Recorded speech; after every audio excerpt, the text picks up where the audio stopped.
nadala pa sa ospital. Tama? Si Opo. Richard?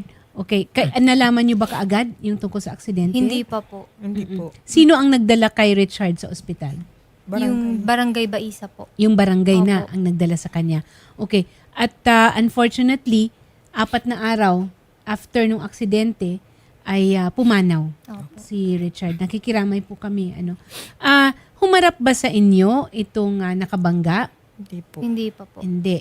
Kahit kailan hindi humarap sa Nung inyo? una lang po kasi po nasa hospital po kami ng papa Yes. ko. Oo. Ngayon po, yung tatay ko po yung pumunta sa Sector 6 po, sa barangay, Tapos kinausap po yung tatay ko. Syempre po, tuliro po yung tatay ko na nag-offer po ng 5K na unang patulong po. Oh. Tapos, 5,000. Opo. Yung 5 driver mismo. Opo. Ilang araw ito pantapos yung aksidente? Nung December 1 po yun yung nagkausap po sila. December 1 mismo. Opo, yung nangyari po na Nung araw yun. na nangyari yun. Corporal Anthony Aloro, magandang hapon po sa inyo, sir. Magandang hapon, ma'am. Attorney po. Yes. Ano po ang update natin tungkol dito sa nangyari po na aksidente? Tawagin na muna natin aksidente, na Yes po, accident. kinasasangkutan po ni Mr. Richard Rivera and na nakamotor at ni Mr. Alejo Cabading na nagda-drive naman ng isang Toyota Fortuner nung December 1. May update po tayo dito, sir? Yes po, ma'am. Actually, galing si ma'am sa akin kahapon. Mhm. At tinatanong niya sa akin yung full footage po, ma'am, ng CCTV na manggagaling po sa lokal ng Abaysa ng Iglesia. Ito. Mhm. So ngayon, tinawagan ko naman po yung anak ng ni Sir Cabading. Apparently, pinarinig ko naman kay ma'am na yung request po ng CCTV footage po, ma'am, ng full length hanggang mula nangyari banggaan. Kasi yan na lang po ang kulang, ma'am, eh. Yun na lang ang gusto nila, ma'am. Inare-request nila na yung full length ng CCTV from kung anong start nangyari yung banggaan and then kung anong oras kinuha yung kapatid daw niya papunta ng ospital. Meron po ba kayong investigasyon na ginawa tungkol dito? Yes po, ma'am. O ano po ang lumalabas dun sa investigasyon? Nakuha niyo rin po yung CCTV Yes, footage? ma'am. Meron po silang kopya dyan, ma'am. Kaya Ano? lang po, ma'am, yung inare-request nilang CCTV, sabi ko nga sa kanila, ma'am, pwede nang i-file yan. Sabi niya, sir, antayin na lang po namin yung full footage ng CCTV, Iglesia ni Cristo. Ngayon, kausap ko po yung anak, sir, na-request na namin yan, and yung Bakit approval po? po is Sandali lang manggagaling pa po sa central. Sino po ba ang dapat nang humingi ng CCTV footage? Hindi po ba ma'am, kayo? hindi Ako po, ma'am, ako pang humingi. ma'am. Bakit po kayo nagpapaalam sa anak ng driver ng Fortuner? Ay, hindi po ako nagpaalam, ma'am. Ang sabi ko lang sa kanila, baka pwedeng i-expedite natin yung CCTV footage kasi yan na lang inaantay ng kabilang partido para po ma-file na natin. Again, sa court. uulitin ko, bakit ninyo kailangan sabihin doon sa partido ng driver o doon sa nakabangga? This is your Yes, ma'am, investigation. kasi- yes po, ma'am. Yes, tama po May kayo, ma'am. kinalaman ba sila Opo. doon sa may hawak ng CCTV? Wala po, ma'am. Kaya lang ang problema, ma'am, natin, sila po yung may contact doon sa loob, ma'am. Nag-request na po tayo doon. Humihingi lang ako ng tulong sa kanila, ma'am, para mas ma-expedite lang po yung paglabas ng CCTV. Well, I footage po, find ma'am. this highly irregular, Corporal Anthony Aloro.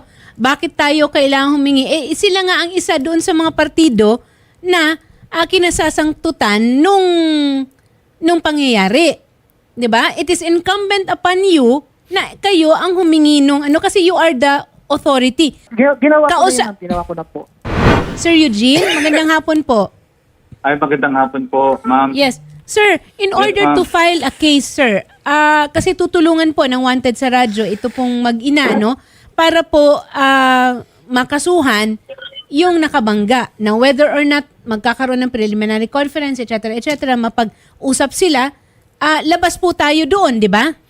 Yes po, ma'am. Oo. Actually, labas po ang police dyan, ma'am.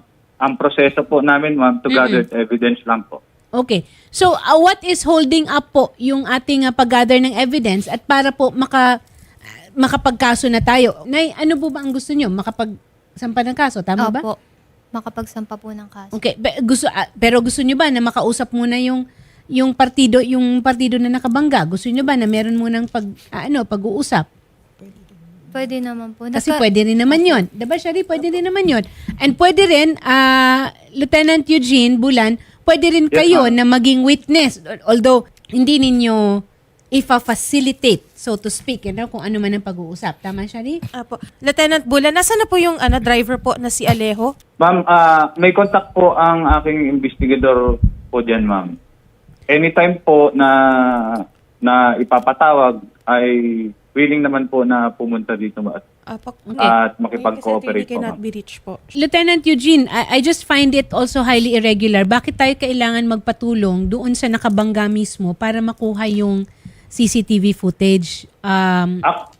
Actually, ma'am, ang nangyari kasi na insidente ay harap po ng lokal ng Baisa. So, kailangan po natin mag-request dun sa may-ari ng CCTV kasi sa properties po ng iglesia po yan. Then all the more, bakit hindi yung victim? Sir Eugene, so ngayon po, ano pa po ang hinihintay natin? Pababalikin po namin dyan si Ma'am Vivian at saka si Miss Charmaine?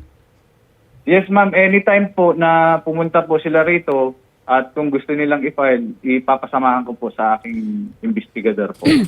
Ano po ang kailangan nilang dalhin dyan? I am assuming we need the death certificate. Yes, ma'am. Okay. Ano pa po ang kailangan nilang dalhin dyan sa inyo, sir?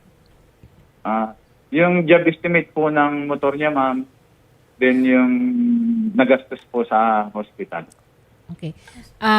Yung hospital record. Bill, yung hospital bill po. Sa burol po, sa funeral, sa Yes. libing. Sa Burial, lahat po. Lahat ng Yes, expenses. yes po. And then siguro, kasi sinasabi nyo na machine operator, may trabaho siya, di ba? Opo. May dalawa pa pong anak. May dalawang anak. So, meron po kasi tayong tinatawag na statistical, ano ba tawag nito, computation, ng kung magkaano pa sana ang kanyang naging kikitain, kung buhay siya, yung ganyan. Pero ipakita nyo lang po muna kung ano po yung sweldo niya. Siguro payslip, most recent payslip, ilang taon na siya sa kumpanya, anong edad ng mga anak niya. But then again, uulitin namin, this is all subject to discussion. Okay? At saka kung magkakaso kayo, syempre doon yan sa husgado natin i-submit. Attorney Wendell, magandang hapon po sa inyo. Magandang hapon po, attorney, at Yes. sa lahat ng inyong mga tagapakinig. Attorney Wendell, ano po ba ang nagiging parang protocol in cases like this po?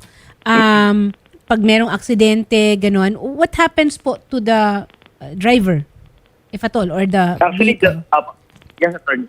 Since yung incident po natin, it produces a different causes of action. I can only speak about the administrative aspect. Yes. So dito Sige, sa ma'am. amin po sa LTO, attorney, once we receive po yung official copy ng mga supporting documents po ng aksidente, agad-agaran po kami nag-i-issue ng show cause order sa driver kasi meron naman po kaming record ng address at Okay. saka lahat ng record ng vehicle details nung party po na aksidente or naka-aksidente. So, issue po kagad kami ng show cause order dyan, and while pending our investigation, pwede po nating i-alarma ang sasakyan at ang driver's Suspended license muna. po ng driver. Yes Okay. po. Thank you po, Attorney Wendell Dinglasan, legal consultant ng LTO, kasi maganda po yan na information. Off-air po, we will give you po the details Okay. para nitong kaso po na ito. Asistihan po namin kayo, pero kausapin muna po kayo sa kabilang studio, ma'am. Muli po ang aming pong taus-pusong pakikiramay. ma'am. Nakikiramay po kami.